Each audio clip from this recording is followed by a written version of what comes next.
ছাদে লাগানো পদ্ম গাছের মধ্যে সাপ কিভাবে আসলো? তো বন্ধুরা পুরো ভিডিওটা তোমরা দেখতে থাকো।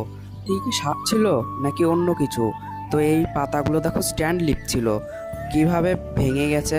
রাতে আমাদের এখানে খুব ঝড় বৃষ্টি আর মেঘ ডেকেছে, আর দেখো আমার পদ্ম গাছের মধ্যে এই অতিথির আগমন। কাঠগোলাপটা দেখো পুরো সেট হয়ে গেছে একদম এখানকার ওয়েদারের সঙ্গে। একটা মাটির গামলায় জল রেখেছি যাতে পাখিরা এসে খেতে পারে আর পদ্ম গাছের জলটা না নষ্ট করে, ওর জন্য ওখানটায় জলটা রাখা হয়েছে।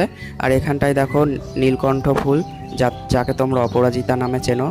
আর এখানটায় দেখো এই ফুলের অনেক জঙ্গল হয়ে গেছে চারা, ওর জন্য তুলে তুলে কিছু ফেলে দেবো। নিজের লাগানো গাছের ফল বা ফুল, সে যে কোনো কিছুই হোক, একদম তুলতে ইচ্ছা করে না। লঙ্কা গাছের লঙ্কাগুলো পেকে গেছে, মনে হয় যেন গাছের জিনিস গাছের সুন্দর লাগে, সেটা ফুল হোক বা ফল।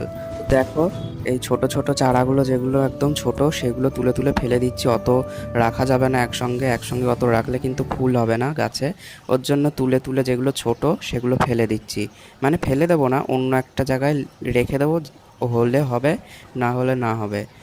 আর একটা পুদিনা গাছ ছিল, ওটাও তুলে দিলাম, কারণ একসঙ্গে অত গাছ রাখলে জঙ্গল হয়ে যাবে, ওর জন্য ওটাও তুলে দিলাম। আর পুদিনা গাছ এক জায়গায় লাগালে সেখান থেকে অনেক বড় হয়ে যায়, মানে অনেক ঝাঁকড়া হয়ে যায়।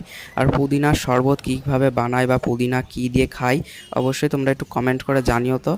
আমি তো গাছ লাগিয়েছি 1 বছর, একদিনও পুদিনা খাইনি, মানে শরবত হোক বা যে কোনো কিছুই। তো তোমরা কেউ যদি জানো তো অবশ্যই কমেন্ট করে জানিও, একদিন তাহলে ট্রাই করে দেখবো। আর এই গাছগুলো এখানটায় পুঁতে দেবো। এখানটায় অল্প একটু মাটি আছে, বেশি নেই, মাটি পাচ্ছি না জন্য এই গামলাটায় মাটি দিয়ে ভরতে পারছি না। ওর জন্য যা গাছ বা নোংরা টোংরা যা জমছে সব ওই গামলার মধ্যেই রাখছি, যাতে ওখানটায় জমে সার হয়ে যেতে পারে, আবার পরে মাটি দিলে ওটা ঠিক হয়ে যাবে। আর পুদিনা গাছটা, যেখানে পুদিনা গাছটা লাগানো ছিল তো ওখানটাই লাগিয়ে দিলাম। তো এখানটাই হোক, এই গামলাটার মধ্যে, ড্রাগনের গামলার মধ্যে কিন্তু অনেক পুদিনার পাতা। আর দেখো আমার কাছে এই কটা গাছই আছে, বেশি গাছ নেই, আগে অনেক গাছ ছিল। ভিডিওটা আজকে এই পর্যন্তই, ভালো লাগলে লাইক সাবস্ক্রাইব করে পাশে থেকো। টাটা।